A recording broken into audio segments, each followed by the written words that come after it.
sisi TLS tuko tayari kufanya kazi na serikali.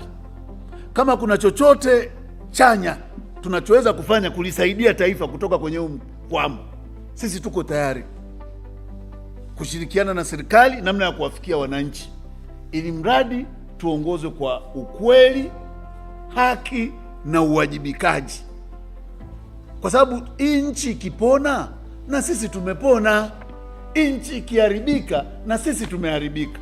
Kwa hiyo TLS tuko tayari kama wadau kushirikiana zote, lakini nia yetu kubwa na msimamo wetu mkubwa ni kwamba tunapofanya haya mambo tuongozwe na uadilifu na uzalendo kwa taifa.